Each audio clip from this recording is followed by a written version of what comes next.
గ్రామీణ డాక్టర్లతో నెల్లూరు వైఎస్ఆర్ కాంగ్రెస్ పార్టీ అభ్యర్థి విజయసాయిరెడ్డి, కందుకూరు శాసనసభ అభ్యర్థి బుర్రా మసూదన్ యాదవ్ ఆత్మీయ సమావేశం కందుకూరులోని స్థానిక కళ్యాణ మండపంలో జరిగింది.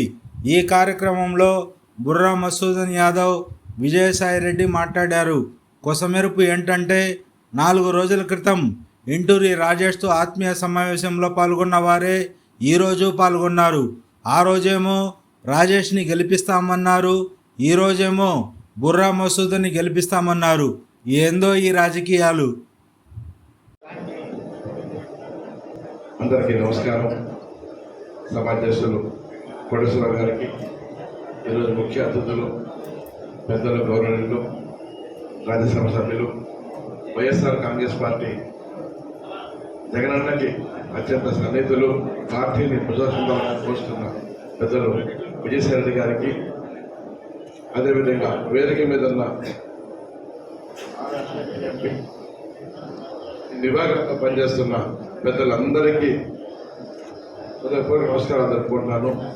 గ్రామీణాల్లో మన పల్లెటూరులో పనిచేస్తున్న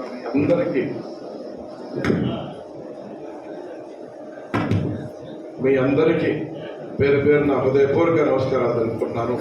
చాలా సంతోషం. పిలవంగానే ఇక్కడ వచ్చి ఈ సభని మీరు జయప్రదం చేస్తున్నారు. సంతోషంగా ఉంది. మీ అందరికీ కూడా నమస్కారాలు తెలుపుకుంటూ, మహానేత రాజశేఖర రెడ్డి గారు మీ అందరికీ ట్రైనింగ్ ఏర్పాటు చేసి, మిమ్మల్ని గుర్తించి ట్రైనింగ్ ఏర్పాటు చేసి, మిమ్మల్ని కూడా డాక్టర్ లాగా చూడాలని చెప్పి వారు కలలు కన్నారు. కొంతమేర అది సాకారం అయింది, కొంత ఆగడం జరిగింది. అవన్నీ కూడా విజయసాయిరెడ్డి గారు మాట్లాడతారు. మీ అందరికీ మనవి, గౌరవ ముఖ్యమంత్రి వైఎస్ జగన్మోహన్ రెడ్డి గారు మన పేదల పక్షపాతి. ఎస్సీలు, బీసీలు, మైనార్టీలు, ఎస్టీలు అంటే ఆయనకి అమితమైన ఇష్టం. వారి పక్షాన గవర్నమెంట్ నడిపిస్తున్నారు. వారికి మీరు అందరూ అండగా ఉండాలి, సపోర్ట్ చేయాలి. ఎందుకంటే మెజారిటీ పేదలమే మనం ఆర్ఎంపీలు, పిఆర్పీలు. మీ సమస్యలన్నీ కూడా ముఖ్యమంత్రి గారి దృష్టికి తీసుకెళ్తాం. మీకు న్యాయం జరిగే విధంగా కూడా మేము పనిచేస్తాం. ఎందుకంటే ముఖ్యమంత్రి గారి తర్వాత అంత పెద్ద వ్యక్తి మన జిల్లా, నెల్లూరు జిల్లాకి పార్లమెంట్ సభ్యుడిగా మన ముందుకు రాబోతున్నారు. మీరందరూ కష్టపడి పనిచేస్తే వారు ఎంపీకి వస్తారు, మన కష్టాలు తీరుతాయి. 10 సెంట్లు బిల్డింగ్ కట్టుకొని పెద్ద విషయం కాదు. ఎలక్షన్ కోడ్ ఉంది. మీరందరూ కష్టపడి గెలిపిస్తే ఏదో ఒక రూపంలో ముఖ్యమంత్రి గారితో మాట్లాడి జీవో తీసుకొచ్చి దాన్ని కూడా ఎలక్షన్ తర్వాత మీకు ఏర్పడే విధంగా నేను పనిచేస్తాను. ఆధ్వర్యంలో మీరు చేయాల్సింది ఒకటి, గ్రామాల్లో కులాలకి, మతాలకి, ప్రాంతాలకి రాజకీయాతీతంగా సంక్షేమ పాలన నడుస్తుంది. మీరందరూ పేదవాళ్ళకి, వాళ్ళందరికీ సంక్షేమ పాలన నడుస్తుంది. అమ్మఒడి, ఆసరా, చేయూత, వైఎస్ఆర్ రైతు పథకం, రకరకాలుగా హెల్త్ క్లినిక్లు, ఆర్బికల్ ద్వారా ఎన్నో పథకాలన్నీ కూడా రాష్ట్ర వ్యాప్తంగా ఈ పథకాలన్నీ పేదవాళ్ళకే చెందుతున్నాయి. ఆ పథకాలన్నీ కొనసాగాలంటే మీరందరూ జగనన్నకి అండగా ఉండాలి, పార్టీకి సపోర్ట్ చేయాలి. ఎందుకంటే చంద్రబాబు నాయుడు గారు మోసపూరితమైన హామీలతోని ఎలక్షన్ వస్తుంది కదా, ఇప్పుడు అందరూ ముందుకు వచ్చేసారు. పార్టీలు అన్నీ ఏకమైనవి. జగన్మోహన్ రెడ్డి గారు మన పేదోళ్ళ పక్షాన్ని నిలబడి పనిచేస్తున్నారు.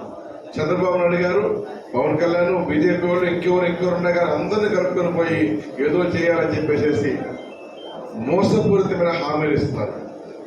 మీరందరూ కూడా చాలా తెలియగల వాళ్ళు పేదోళ్ళకి వైద్యం చేస్తున్నారు.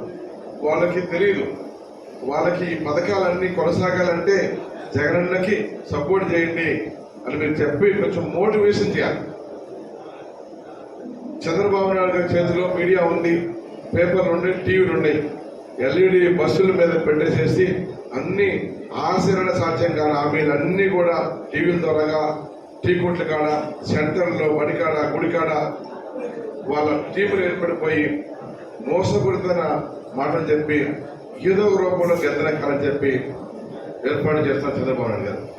మీరందరూ వైఎస్ఆర్ కాంగ్రెస్ పార్టీకి అండగా ఉండి మీ దగ్గరకు వచ్చే పేషెంట్లు అందరూ కూడా జరిగిన మేలుని చేసిన, జగనన్న చేసిన మంచిని వాళ్ళకి అందరూ కూడా చెప్పాలన్న మనస్ఫూర్తిగా ఆ సోదరులు అందరూ కూడా కోరుకుంటున్నాను. మంచి చేస్తేనే నన్ను ఆశీర్వదించండి, మీ కుటుంబాల్లో మేలు జరిగితేనే నన్ను దీవించండి అని చెప్పే ధైర్యవంతులు భారతదేశంలో ఓటరుగా ధైర్యం ఎవరికి లేదు. జగన్మోహన్ రెడ్డి గారికే ఉంది. మీ అందరూ కూడా తెలుసు, రాజశేఖర రెడ్డి గారు మీకు అందరికీ మేలు చేశారు. జగన్తో మాట్లాడి మీ అందరికీ ఏదో ఒక రూపంలో రాబోయే రోజుల్లో మేలు జరిగే విధంగా విజయసాయి రెడ్డి గారు నేను కృషి చేస్తామని మీ అందరికీ హామీ ఇస్తూ ఈ మంచి అవకాశం ఇచ్చిన మీ అందరికీ కూడా పేరు పేరున నమస్కారం. Thank you. Thank you sir. Thank you sir. మీ సూచనల మేరకే ఈరోజు ఆర్ఎంపీలు, పిఎంపీలు మీకు సపోర్టుగా ఈ ఆత్మహత్య సమావేశానికి ఇప్పుడు నేను అర్థం చేసుకున్న దాన్ని బట్టి రాష్ట్రంలో, ఆంధ్ర రాష్ట్రంలో ఈరోజు మీరు చెప్పిన దాన్ని బట్టి 75,000 నుంచి 80,000 మంది ఆర్ఎంపీ, పిఎంపీ డాక్టర్లు ఉన్నారు. వారికి 6 నెలల పాటు ట్రైనింగ్ ఇచ్చిన తర్వాత సర్టిఫికేట్ ఇచ్చి 104 కానీ 108 కానీ ఇటువంటి వైద్య సదుపాయాలు అందించేటటువంటి ట్రాన్స్పోర్ట్ ఇమీడియట్గా సర్వీసెస్లో వాళ్ళ సేవలు ఉపయోగించుకునేదానికి, మరి ప్రొవైడర్స్గా వారిని అపాయింట్ చేసేదానికి స్వర్గీయ రాజశేఖర రెడ్డి గారు 2008లో 429 జీవోని ఇవ్వడం జరిగింది అని చెప్తా ఉన్నారు. ఆ తర్వాత ఈ యొక్క సర్టిఫికేట్ ఇచ్చేటటువంటి అధికారం కేంద్ర ప్రభుత్వానికి వెళ్ళింది కాబట్టి ఎన్ఎంసి అంటే నేషనల్ మెడికల్ కౌన్సిల్కి ఇప్పుడు అధికారం ఉంది, రాష్ట్ర ప్రభుత్వానికి అధికారం లేదు అన్నటువంటి విషయాన్ని నా దృష్టికి తీసుకురావడం జరిగింది. ఈ సందర్భంగా నేను ఒకటే చెప్తా ఉన్నాను, 429లో జీవో 429 ప్రకారం ఏదైతే ఆ గుర్తింపు అన్నటువంటిది ఈరోజు నేషనల్ మెడికల్ కౌన్సిల్ అధికారం పోయి అధికారాలు ఇచ్చి వాళ్ళ ద్వారా మనం ఈరోజు గుర్తింపు పొందాలి. కాబట్టి ఎవరికైతే ట్రైనింగ్ పూర్తయ్యి ఇంకా ఎవరికైతే ట్రైనింగ్ పూర్తి కాలేదో వాళ్ళకి ఆ ట్రైనింగ్ కంప్లీట్ చేయించి నేను ఎన్నికలు పూర్తయిన తర్వాత స్వయంగా యూనియన్ అంటే కేంద్ర ఆరోగ్య శాఖ మంత్రి గారితో మాట్లాడి ఈ సమస్యని నేను తప్పకుండా పరిష్కరిస్తానని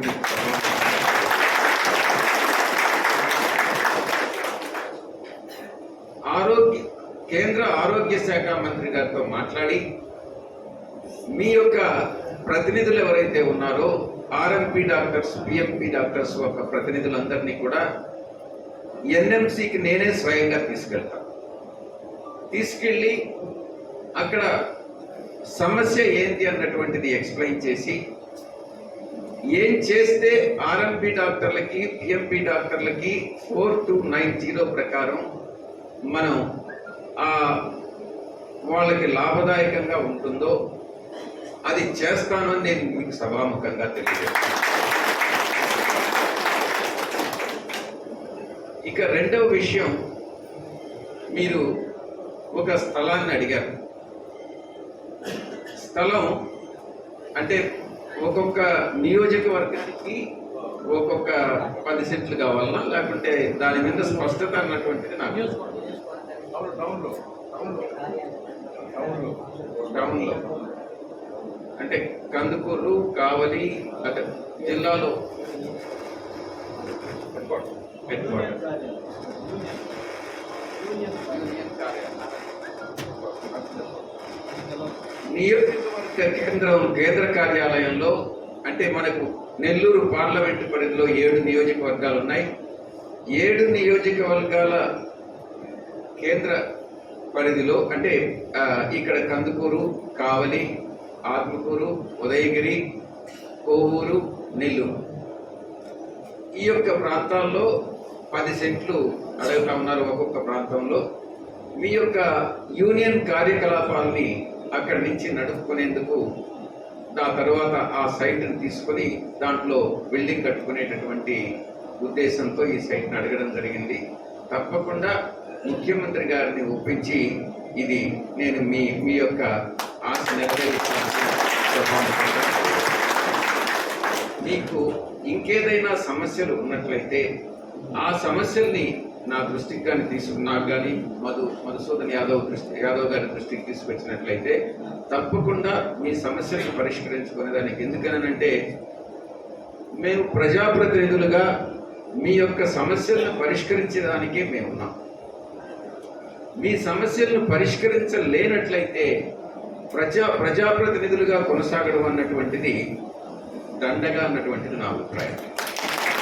కాబట్టి మీ సమస్య మా సమస్యగా భావించి మీ సమస్యల్ని చట్ట పరిధిలో మనం ఏం చేయగలమో అది తప్పకుండా 100% చేస్తామనని మీ అందరికీ కూడా సభాముఖంగా తెలియజేసుకుంటూ ఎప్పుడైనా కూడా ఈ ఎలక్షన్ ఇదేదో మనం ఎన్నికల కోసం వచ్చాం, ఎన్నికల ప్రచారంలో భాగంగా మీ యొక్క ఓట్లను తీసుకునేదానికి మిమ్మల్ని కన్విన్స్ చేసి ఓట్లు సంపాదించేదానికి కాదు. ఎల్లవేళలా మీతో పాటు మీ సమస్యలను పరిష్కరించేదానికి ఎప్పుడైనా కూడా మేమిద్దరం కూడా కందుకూరు నియోజకవర్గానికి ఇచ్చి నేను నెల్లూరు పార్లమెంట్ నుంచి మీ వైపు ఉంటామని తెలియజేసుకుంటూ సెలవు తీసుకుంటాను.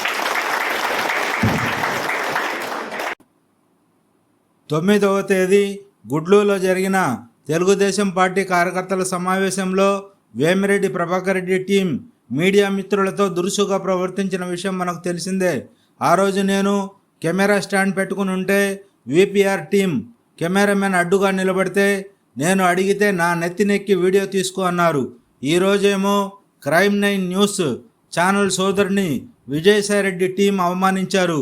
ఈ విధంగా అయితే మీడియా కవరేజ్ చేయడం కష్టమని, మమ్మల్ని గౌరవించకపోతే కవరేజ్ చేసేది లేదని మీడియా సోదరులు తెలుపుచున్నారు. రఫీ నూరి ఛానల్ కోసం.